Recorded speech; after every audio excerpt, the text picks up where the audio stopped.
Panginoon, gusto niya ang kaharian ng Diyos ang makapag-satisfy sa iyo. Amen. Ano bang meron sa kaharian ng Diyos?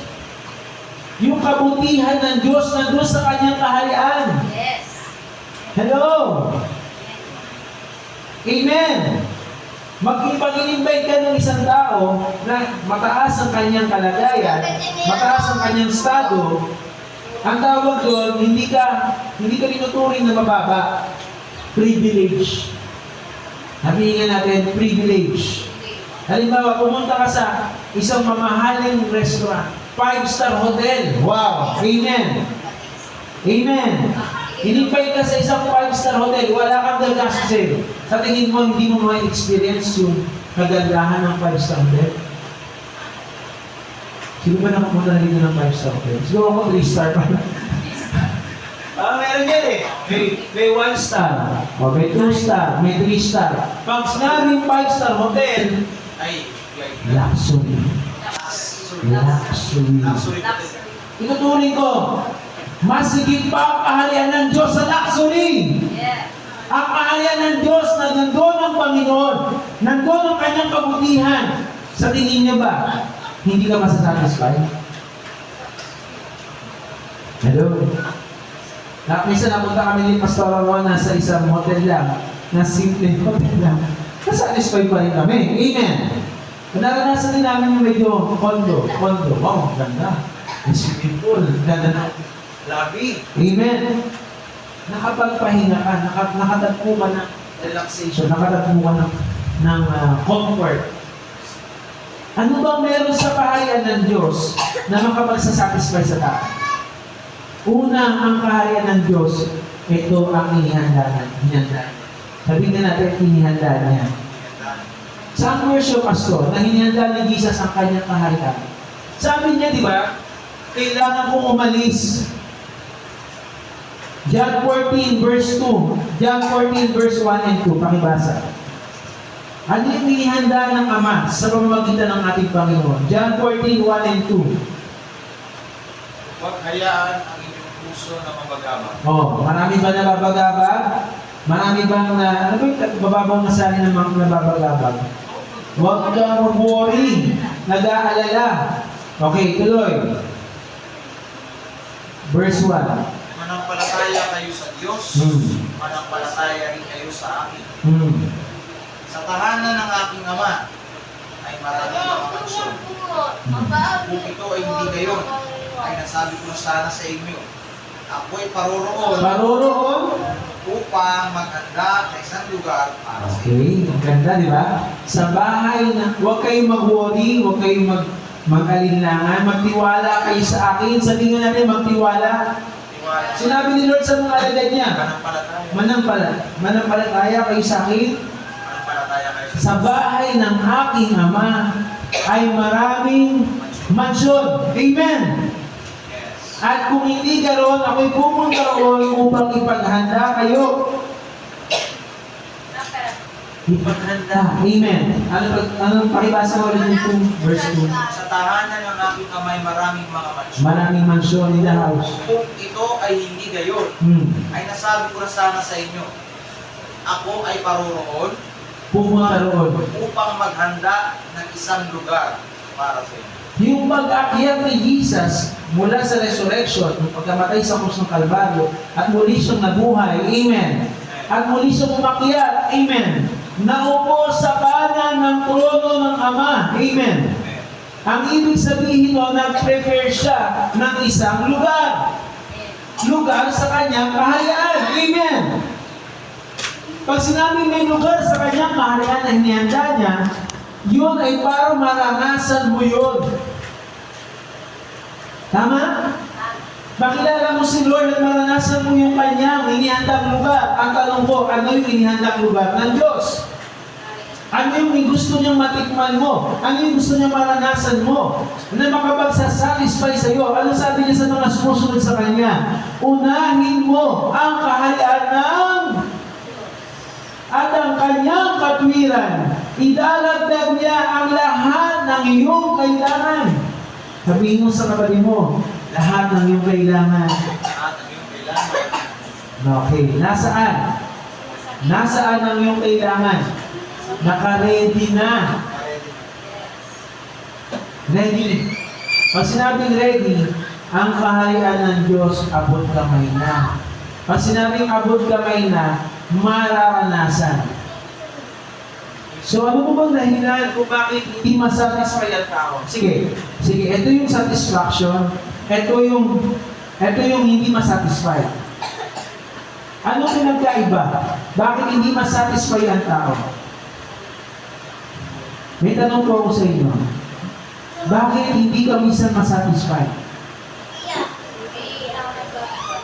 Yun. Yung in-expect mo, hindi marating. Kaya ano nangyayari? Nalulungkot tayo. Nababalisa tayo. Amen. Marami pong nag-worry. Marami pong nabalisa. Hindi nakatulog. Kapag nag-worry ka sa mga bagay-bagay na hindi dapat mong ipag-worry, mangyayari ay ma-stress ka. Amen. At pag na-stress ka, hindi mo mai-enjoy yung pagkain. Hindi mo mai-enjoy yung blessing. Amen. Kaya sabi ng Panginoon, huwag kayong magbalisa. Sa bahay ng aking Ama ay may maraming lugar. May maraming silid. May mansyon. Sabihin nga natin, mansyon. Hindi po literal na building. Hello? Ang mga mansyon ay nasa loob ng kanyang tahanan. Ang mansyon ay nakapaloob sa kanyang lugar, sa bahay ng Ama. Ang bahay ng Ama ay kung nasaan si Jesus, nandun ang bahay ng Ama. Amen. At kung ang kanyang kaharian ay ang kanyang tahanan, gusto niya maging tahanan mo rin ito. Makikinig ko ba tayo? Tahanan niya, tahanan mo. Pag binigyan ka ng lugar, may bahagi ka na sa kanyang tahanan. Halimbawa, meron kang bisita. Pagdating ng bisita mo, pag siyempre, i-entertain mo yung bisita mo. Amen. Papakainin mo. Bibigyan mo ng silid. Uy, nakahanda na yung silid. Handa na yung higaan. Ewan ko lang ha, panag-mission kami. At may church kami pinuntahan. Pinaghahanda kami ng pagkain. Pinaghahanda kami ng silid. Natutulugan. Papakita sa amin ang kagandahan ng kanilang lugar. Amen. O, tinutulog ka. Nandito po yung aming waterfalls. Nandito po yung aming masarap na delicacy. Hindi, huwag na mag-worry. Amen. May lugar. Paano ba kaya ang Panginoon sa mga anak niyang ipinanganak sa kanyang kaharian? Sa tingin mo, papayag siya, nabubuhay ka sa mundong ito. Hindi mo maranasan yun. Amen. Gusto niya ang pamilya mo ay maranasan ang buhay na nais niya sa kanyang kaharian. Ang kanyang tahanan ay ang kaharian. Sabihin natin kaharian. O, Pastor, ano po ba yung inihahanda ni Lord sa amin na maranasan namin? Sabi po dito sa ating topic, number 1, ang gusto niya maranasan mo, hindi meat and drink lang. Sabi sa Bible, yung mga tao, nakakatisod sila sa kanilang kinakain at iniinom. Noong unang panahon, yung mga believer nagkakatisuhan sa kinakain at iniinom. Minsan nagkatiso talaga dito. Kahit sa church, naubusan ng pagkain. Hindi nakakain. Nagtiso, nagtampo, umalis. Si Pastor, hindi ako pinakain. Ako na nasa ko yun eh. Sa sobrang dami na kumakain sa fellowship, naubusan. Nalungkot, pati hindi ako nakakain. Ano yung nangyari? Umalis, nagtampo, hindi sumimpa ng 1,000 sa buwan. Dahil sa pagkain. Amen. Hello? At sa Old Testament, sa mga panahon ng apostol, hindi sila pwedeng kumain ng baboy. Kaya, yung mga hintin na na-born again, na naging Christian, kumakain ng baboy.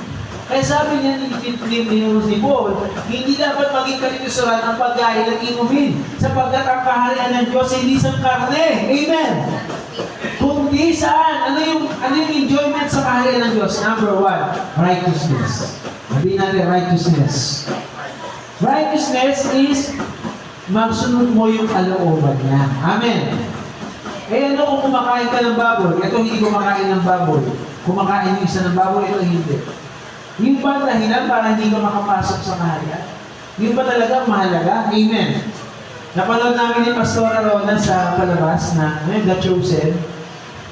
Since panahon ng Sabado yun, kahit mahina, bawal daw kumuha ng yung mag-harvest ng trigo o yung matawag wheat.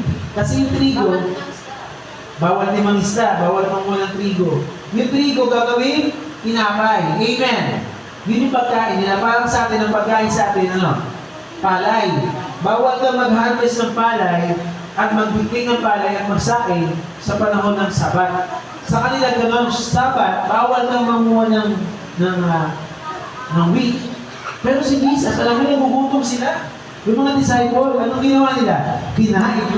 Sige, kumain kayo. Amen. Hello!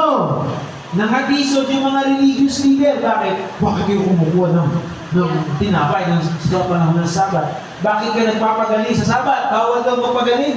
Sino mo yun? Hinahadlangan nila ang Diyos na magpagaling. Sa panahon ng Sabat, ano bang matuwid? Magpagaling, magligtas, o ang Sabat? Ano sabi nila? Sabat. Yung religion, imbis na magdala ng kapayapaan at kalooban ng Diyos, hindi nila magawa.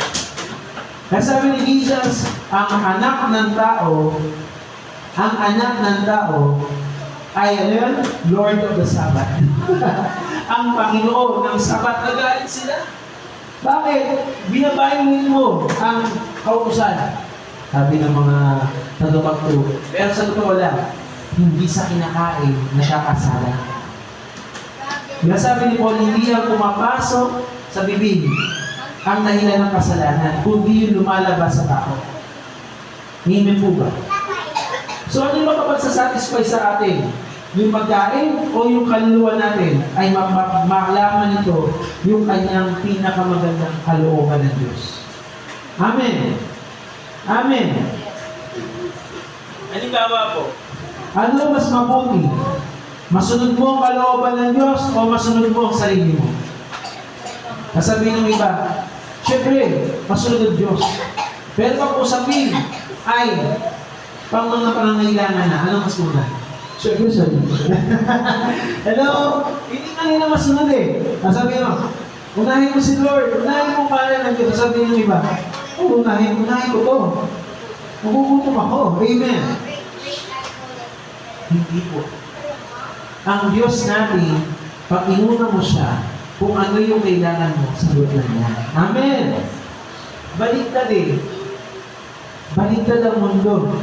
Kaya nga number 1, ang gusto ng Panginoon na makapag-satisfy sa iyo, masunod mo ang kalooban ng Panginoon. Meron ka ba minimiti? Meron ka ba minimiti sa buhay? Taas ang kabay ng minimiti sa buhay. May pangarap sa buhay. May pangarap na gusto makamtan. Hindi ka masasatisfy ng pangarap mo kung ang pangarap mo labas sa kalooban ng Diyos. Amen? Pangarap mo maging artist. Pangarap mo maging mayaman. Pangarap mo maging maayos na buhay. Sa tingin pa natin, hindi ba kalooban pa ng Diyos yun? Yes. Yung makakabot mo yung kalooban, yung minimiti mo. Pero, sabihin natin, huwag na huwag mo maalisin sa pangarap mo ang masunod na kalooban ng Diyos. Amen? Amen? Kasi sabi niya, makamtan mo man lahat ng bagay sa mundo. Makamtan mo na lahat ng pangarap mo. Kung mapahamak naman ang iyong kaluluwa, anong kinahingatan nito? Amen? Tandaan niyo po John 14:17 at Romans 14:17 na sinasabi ni Lord, ang kaharian ng Diyos hindi lang sa pagkain. Amen? Hindi lang sa mga bagay na kailangan natin. Ang kailangan natin ay kalooban ng Diyos. Pag may nagtanong sa iyo, Pastor, mabigay ka naman ng verse para isip namin ay, mabaya ka.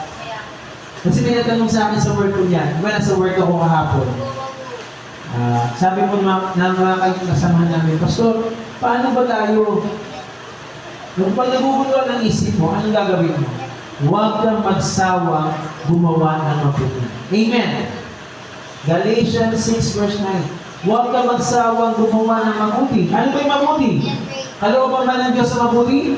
Yes! Dahil sa takdang panahon, meron kang aanihin kung hindi ka magsasawa. Pag hindi ka nagsawang sumunod sa kalooban ng Diyos, mga kapatid, sabi nga ni Sister Rose nung nakaraan, may pinapagawa si Lord. Pag sinunod mo yung pinapagawa ni Lord, may kalakit na satisfaction. Yes!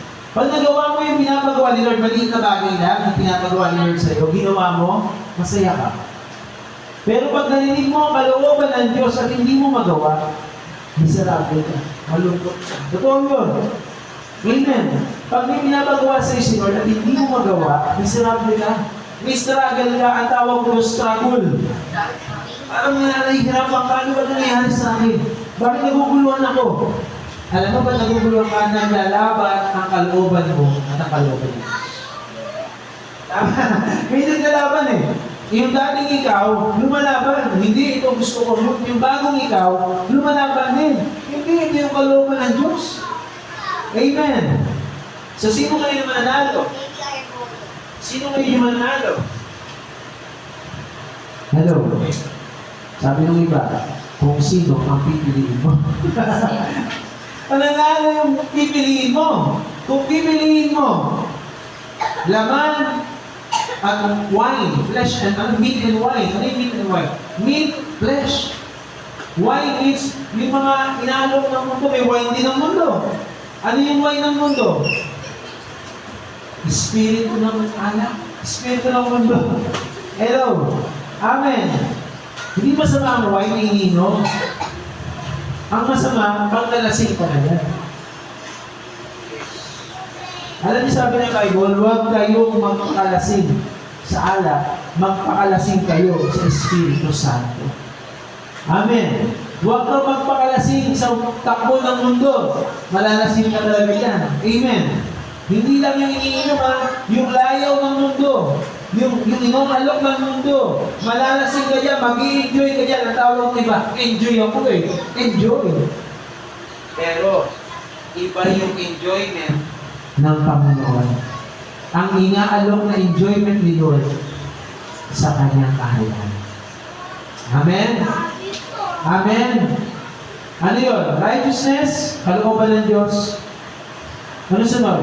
Kapayapaan. Sabihin nga natin kapayapaan. Kung may iaalok sa iyo ang Lord na una, kalooban niya. Panginoon, kalooban mo bang gumaling ako sa karamdaman ko? Yes, gagaling ka.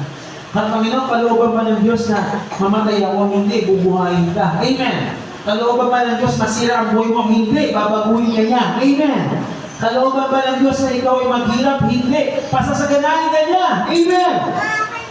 Kalooban ba Diyos nasa kasalanan ng tao? Yes or no? Hindi. So ano kapalit ang mamumuhay sa kasalanan? Pamumuhay sa pagiging anak. Amen. At pangalawa, kapayapaan. Sabihin niyo nga po, kapayapaan. Ang kaharian ng Diyos na ino-offer ng Lord sa atin ay shalom. Sabihin niyo nga shalom. Narinig ko ito kay Jesus. Pag dumarating siya sa isang bahay, sabihin niyo ito, shalom. Ano ba ibig sabihin ng shalom? Sa Tagalog ng shalom, kapaya. Pag dumating si Lord sa buhay mo, ang una niyang ibibigay sa iyo, hindi kaguluhan. Kapayapaan. Amen. At ang ibig sabihin ng shalom sa mas malalim na salita, hindi ka na magkukulang. Amen. Amen. Kaya kung may nabanggit, shalom brother, shalom sister. Pag sinasabi mong shalom, lacking natin. Walang magkukulang. Amen. Hello. Kaya pag dumating si Lord sa buhay mo, ang ipaparanas niya sa iyo, kahit may mga pagsubok, may kapayapaan. Amen. Amen. Hindi mo man nakikita sa ngayon. Hindi sinabi ni Lord, pag sumunod ka sa Kanya, walang bagyo. Hindi niya sinabing walang bagyo, sumunod ka kay Lord. Kasi nung naglalakbay sila sa laot, makinig po tayo, naglalakbay sa laot si Jesus kasama ng alagad. May dumating bagyo sa laot. Ewan ko na ba na yung sa puntang province ba, minsan nagkabangka kayo? Di ba hindi mo naman alam sa pagbabangka kung minsan maalon, minsan payapa, amen, minsan mabagyo. Pero, ang Panginoon, pagkasama mo sa bangka, kasama mo sa buhay mo, hindi niya sinabing walang bagyo. Hello? May bagyo man, pero wala ka. Si Jesus tumutulong sa bagyo. Sabi ni Jesus, tulong. Samantala yung mga alagad niya, takot na takot. Ano sabi ng Panginoon? Mamamatay na kami. Panginoon, tutulong ka ba rin diyan? Gising Lord. Ano sabi ng Panginoon? Ano? Hanggang kailan ba ako magtitiis sa inyo? Amen. Wala ba kayong panam? Ano sabi niya? Hangin pumayapa ka. Amen. Alon, tumigil ka. May kapangyarihan ba ang Diyos? May kapangyarihan mo ba ang Diyos na magpapayapa ang buhay? Meron? Sa atin, may kapangyarihan ba ang Diyos? Nabigyan tayo ng kapayapaan? Yes or no? Kapag magulo ang buhay mo, lumapit ka sa Kanya, hingin mo yung kapayapaan. Kapag may situation ka ngayon na pinagdadaanan sa pamilya, ang hingin mo sa Panginoon dito. Bonus na lang to. Ang hingin mo, Lord, payapain mo ang isip mo. Payapain mo ang puso mo. Amen. Si Sister Rose din nakaraan, hindi makatulog, di ba? Pero pag lumapit ka sa Panginoon, amen, ang kapayapaan niya ay sasaya. Hindi ito kapayapaan ang galing sa mundo. Hindi ito galing sa pills. Hindi galing sa yung papakamatay na lang ako para payapaan. Hindi. Hindi galing ito sa drugs, sa bisyo, sa pagkain, o sa anong bagay. Ang kapayapaan niya galing sa banal na Espiritu. Amen? The Holy Spirit gives you peace. Sapagkat ang kaharian ng Diyos ay sa banal na Espiritu. At kung sumasayo ang banal na Espiritu ng Panginoon, ikaw ay nasa kapayapaan. Amen. Ikaw ay nasa kaharian. Pero pag wala sa iyo ang Espiritu ng Diyos, pag wala sa iyo ang Holy Spirit, ano meron sa iyo? Kaguluhan. Kabalisahan. Kalungkutan. Amen. Pag wala sa iyo ang Holy Spirit, ano maranasan mo? Hinahatulan mo yung sarili mo. Nakikinig mo ba tayo? Naranasan niyo ba hatulan yung sarili mo? Hindi ka nakapagkapat, makasalanan ka. Yung tao humahatol sa kapwa-tao. Yung sarili mo hinahatulan mo. Pero si Lord, ang sinasabi, pinapatawad kita. Amen. Pinapalaya kita. Amen. Ang Diablo, sasabihan ka ng Diablo, wala ka na, mahirap ka, bagsak ka, walang marating ang buhay mo. Nilalagay ng Diablo sa isip mo, bigo ka. Amen. Ilalagay ng Diablo sa iyo, bagsak ka. Ang sinasabi naman ng Lord sa atin, may kapayapaan ka. Amen. Amen. Pag lumapit ka sa Panginoon. At pangatlo, last na po, joy. Sabihin natin joy. Ang gusto ni Lord na masatisfy ka. Nabanggit ba sa binasa natin ang material? Binanggit ba doon material? Wala, di ba? Ang kaharian ng Diyos ay sa kamila, sa kapayapaan, kaligayahan, joy. Sabi, mahalaga pala sa kaharian ng Diyos ang enjoy. Sabi mo sa kanila, mag-enjoy ka naman. Baka naman puro kayo work, wala na kayong joy. Baka puro kayo tiis, wala na kayo ngiti. Alam niyo yun? Ang kaharian ng Diyos hindi ini-endure, ini-enjoy. Chicken joy. Chicken joy? Oo, di ba? Ang ganda ng pangalan, chicken. O narinig mo pa lang, mag-enjoy ka na. Pag narinig ng bata yung chocolate, umingiti yung bata. Alam niyo ba yung matamis? Nagbibigay pala siya ng endorphin. Yung nagpapasaya sa tao. Happy hormones. Alam niyo may tao na wala talagang happy hormones. Yung lagi, yun po natin, ganun namin. Sabihin mo sa Panginoon, palitan yung soul natin minsan. Kasi yung soul natin, nasanay na siya sa sad. Nasanay na siya sa lonely. Nasanay na siya sa depression. Sabihin natin sa Panginoon, Lord, sa kahayaan mo, hayaan mo ma-enjoy ko. Amen. Ma-enjoy mo. Kami ni Pastor Rona, na-enjoy namin. Minsan may mga pagsubok, pero pag nandiyan ang blessing, enjoyin mo. Hindi naman lagi darating sa'yo, trials. Oo, huwag isipin mo trials. Kaya pag mayroong opportunity na binibigay si Lord sa inyo, enjoyin mo na. Sa Bible. Amen. Pakibasa. Ano yung Bible verse mo? 1 Timothy 6. Sige, basa. Enjoyin natin ang presensya ng Panginoon. Tulad. 1 Timothy chapter 6. Basa. Okay. Pagtagubiligan mo ang mayayaman sa kapanungan nito, na huwag silang maging magpagmataas. Hindi umasa sa kayaman ng panangkatiyakan, hindi sa Diyos. Sa Diyos.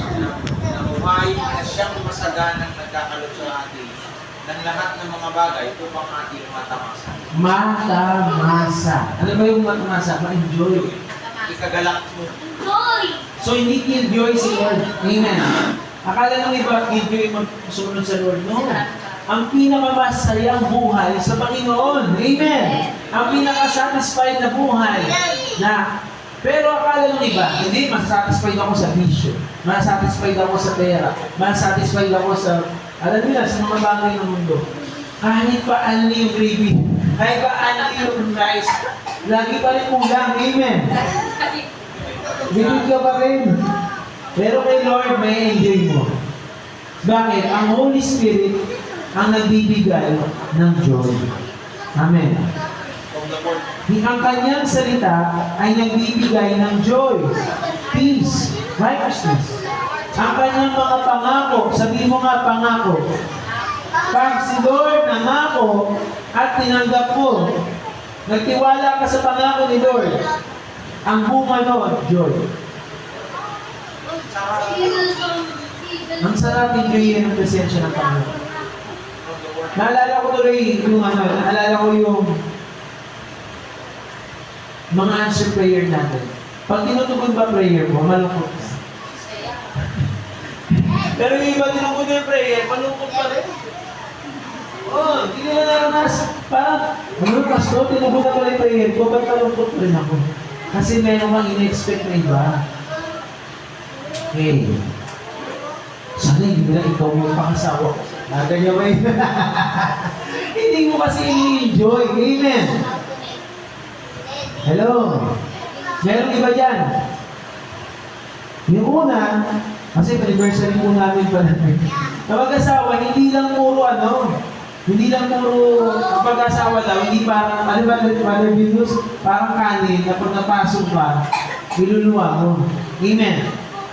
Ano man ang ibigay sa iyo ng buo ng Lord na regalo, dapat mong pasalamatan. Amen. Alam niyo ba, partner sa buhay, regalo ng Diyos? Yes. Kailangan mo yung enjoyin. Kailangan mo yung i-nurture. Kailangan mo yung pasalamatan. Kaya ako, pasalamatan ko sila regalo sa akin. Amen. Diba?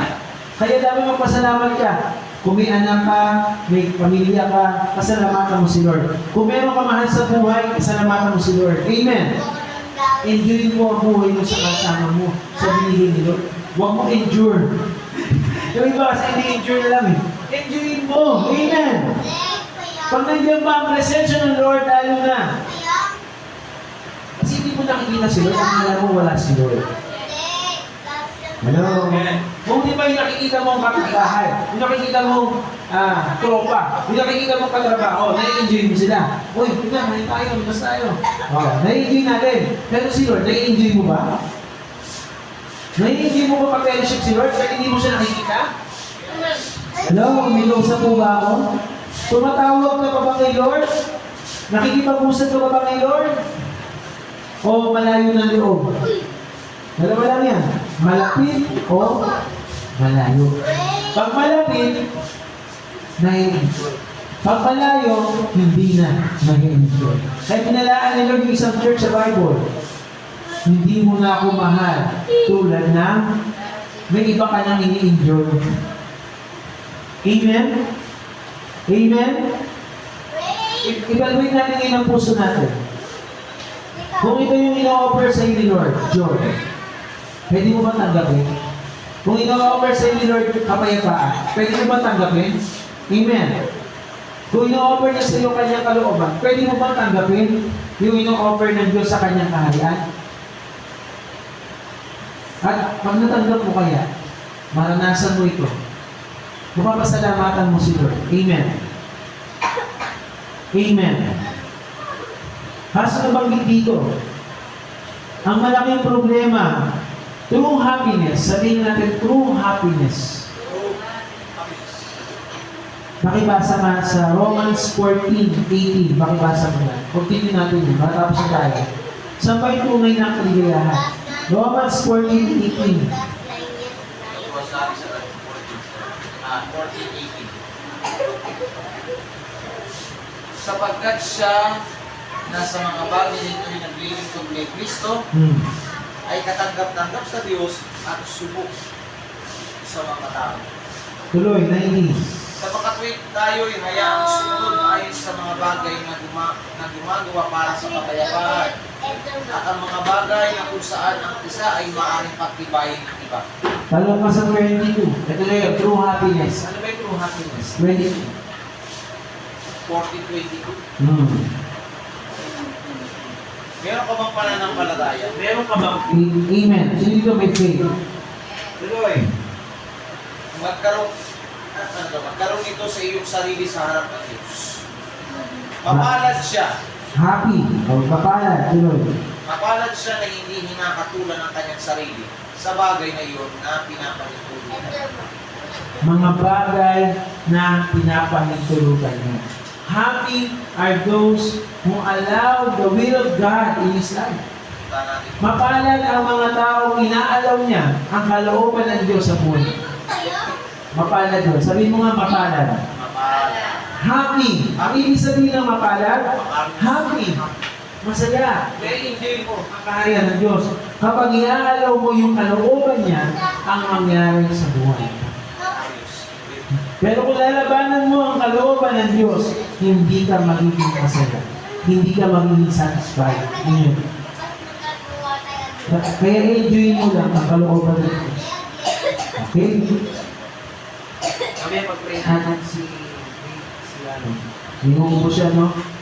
At ang mga pangangailangan natin ngayong umaga ay gusto niya mapalad ka, matanggap mo siya. Mapalad. Kasi sabi mapalad, hindi maswerte ah. Yung iba pag kumati na yung kamay, Kapalaran yung palad. pag sinabi, kumati yung kamay ko, may blessing. Maaari ka Pero maaari, kasi kahapon, nagpipray ako. Lord, birthday din ng asawa ko. Wala pa ako ang binigay. Nagpipray ako, minakausap ko si Lord, gusto ko maging happy. Kumati yung kamay ko. Hindi ko malam ano. Kapatid ko. Baka nang ati, dahil ilang daw. Pinangati talaga. Kakapit na ako, makati. Yes. 3 oras ako nakatayo. Wala dumating. Ano gano'n? At gano'n. Wala yan. Totoo yung makating naman eh. Blessing. Okay. Ito na yan. Kaya tumakati yung kamay. Nag-expect ka kasi ng blessing. Eh, iba yung dumating. Hindi mo ma-enjoy. Ha? Bigla may nagabot sa akin ng 1,000. 1,000. Salamat ako. Bakit? Iba yung binigay ni Lord. Amen. Pero nagpapasalamat ako. Tandaan mo, ano man yung inaalaw ni Lord sa iyong buhay na ibigay, tanggapin mo lang. Amen? Amen? Binibigyan ka ngayon ng joy. Tanggapin mo. Lord, bigyan mo muna ako joy. Kahit wala pa yung chicken. Okay na muna yung joy. Amen. Binibigyan ka ngayon ng peace. Tanggapin mo. Amen. Binibigyan ka ng pagkuwiran ng Diyos na loob tanggapin mo. At alam mo yung susunod doon, susunod sa mga yun, hindi mo kapagbibigaya sa iyo. Amen? Amen? Pag tinanggap mo yung binibigay niya, at sinunod mo yung kalooban niya, hindi mo kapagbibigaya sa iyo, siya nang bahala. Amen? Kasi naramdaman ni Lord na hindi mo siya pinagpalit. Sorry. Kaya pala yung iba, binibigyan nila, ayaw na nila tanggapin yung binibigyan nila. Iba na yung Sila lugi. sino lugi? Yung tumatanggi o yung tumatanggap? Tumatanggap. Amen. Amen. Tumanggap na. Pag tinanggap mo, hindi ka lugi. Hindi ka lugi. Dahil pinapakinggan mo sa ni Lord ang luxury. Sabihin mo ba? Luxury. Ha? Huwag mong isipin na ang nagbibigay sa iyo ay ordinaryong tao na. Ang nagbibigay sa iyo, nakaupo sa trono. Extraordinary. Nakaupo sa kaharian. Amen. At ang hinahanap na sa iyong kaharian, makapagsatisfy ka. Amen. Kaya, yung kanta natin, the goodness of God, totoo yun. Totoo yun. Pag kilala mo si Kristo, mararanasan mo yung kabutihan niya. Praise the Lord. Mararanasan mo yung grace mo. Mararanasan mo yung favor. Mararanasan mo yung abundance. Amen. Ano ba yung abundance? John 10:10, napalito siya, hindi upang magnakaw, pumatay, sumila ng buhay. Napalito siya upang bigyan ka ng buhay na ganap at masayang buhay. Hindi lang masayang buhay, kasiyang buhay. John 10:25. Wow. Kay saya-saya. Ha? Kay ganda-ganda. Amen. John 10:25. Pag na kay Kristo ka. Amen. Ang magnanakaw ay dumarating. Sino yung magnanakaw? Sa Satanas. Hindi upang magnakaw at pumatay at sumira at magwasak. Ako'y dumating, Kristo, upang sila naway magkaroon ng buhay at upang makamtan nawa nila ng lalong masaya. Lalong masaya. Masaya. Okay? Masayang, kasiyasiyang buhay. Tanggapin natin ito sa Lord. Amen. Tanggapin natin ito kayo umaga. Yung pinapatingin ni Lord sa atin. Masaya, kapayapaan. Pinupuno niya tayo ng kanyang kagutukan. Ito po ang kaharian. This is the kingdom. Amen. Kung nasaan ang Panginoon, nandoon ang lahat ng kailangan natin.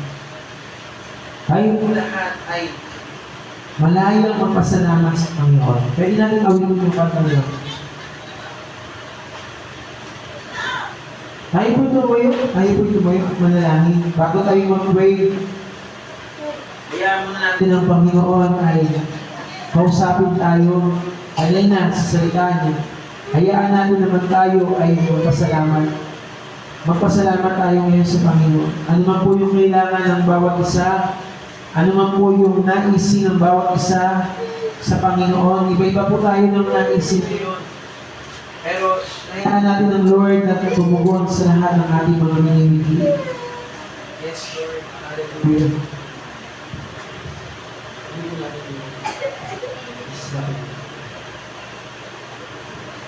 The kingdom of God is the satisfaction from our Lord. Ang kaharian ng Diyos ang magbibigay ng satisfaction sa ating buhay. Knock and the door shall be opened.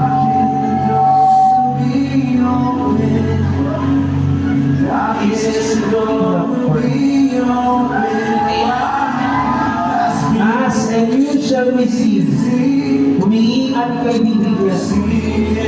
Humanap at ikaw ay makakatagpo. Humantong at ikay magbubuksan. Akin ang Panginoon ay nagkakaloob. Hallelujah.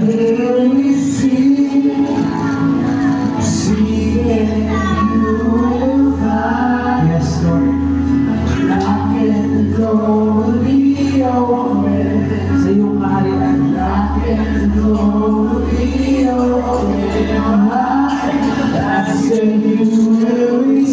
Humingi ka at ikay bibigyan. Humanap ka at ikaw ay makakasumpong. Humanap ka at ikay magbubuksan.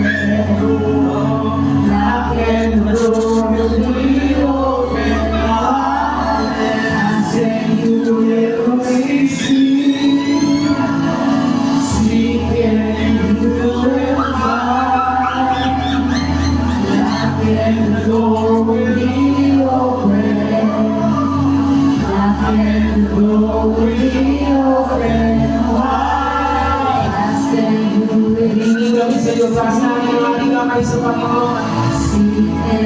Ngayon tayo manalangin. Hindi tayo kaya sa Panginoon.